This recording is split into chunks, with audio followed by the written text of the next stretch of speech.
Alright, so here we go again with cycles. Anyway, currently we just hit the new moon period, which is around here. We're about a day in.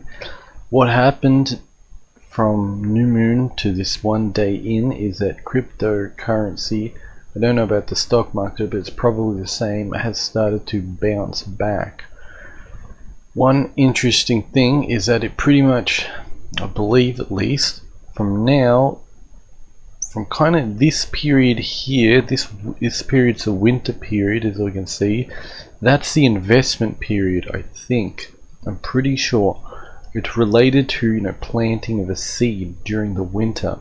Excuse me. After the autumn, summer, it starts to flower, or sometimes spring flower, seed, or fruit. I mean, summer, then fruit goes into the earth, it decomposes. Winter period, it goes deep into the earth and is preserved, and eventually the spring gives it water, and then it comes back up during the summer.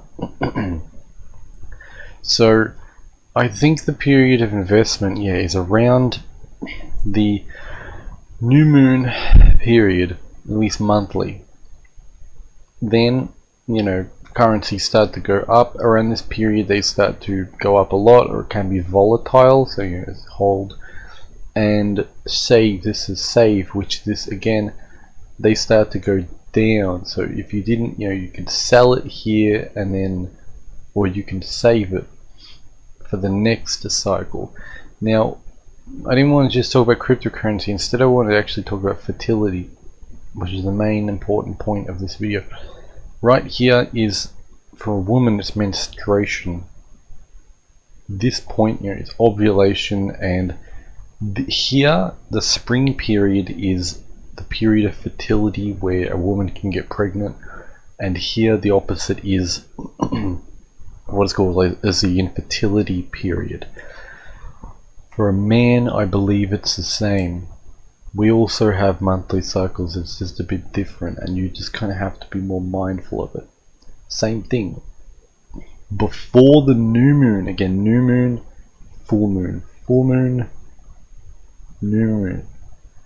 Before the new moon, from the full moon, what happens is the moon comes out, and then it swells and swells until it gets really big, and it disappears completely. It disappears, and you can't see it from this period here.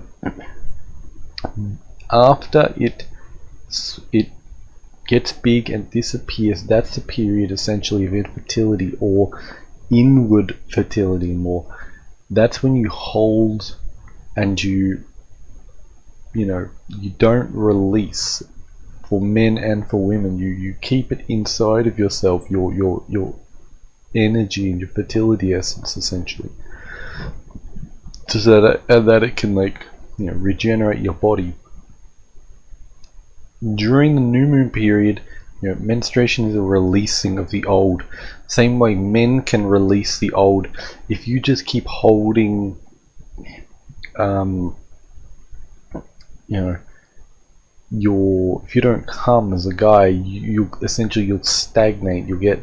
You are a biological animal, or you are running in a biological animal, so to speak.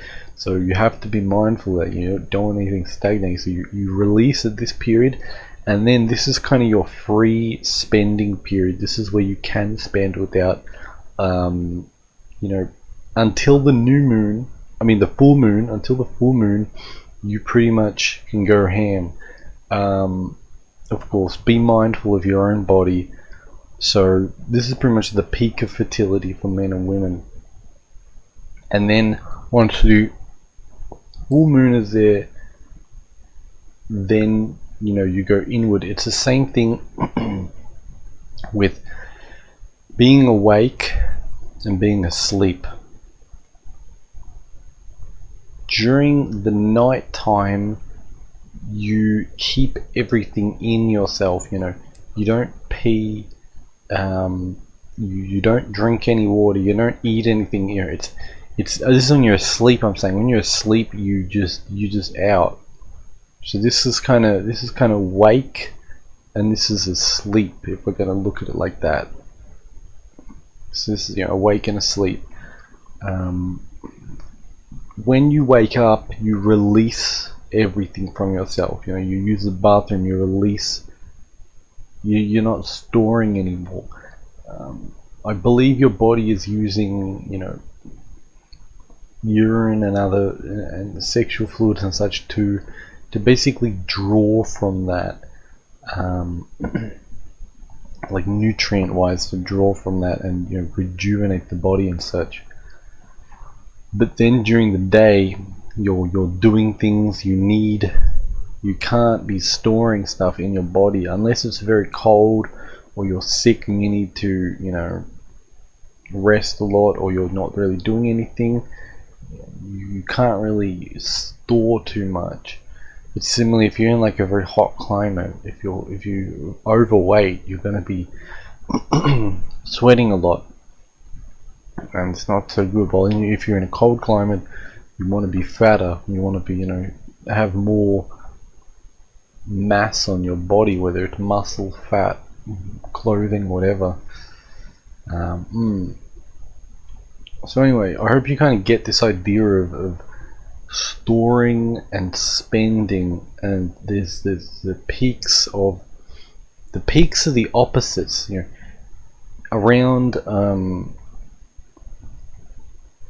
around, let's just say, later afternoon is when you come inside and you start to rest and you don't spend as much energy. During the morning, so it's the opposite. It's still a yang period, but it's the opposite. You start to come inside and prepare for the rest period. During the morning, you start to prepare for going outside. You take your shower, you eat your breakfast, you do all that stuff. So it's these opposite things. Anyway, that's all for this one.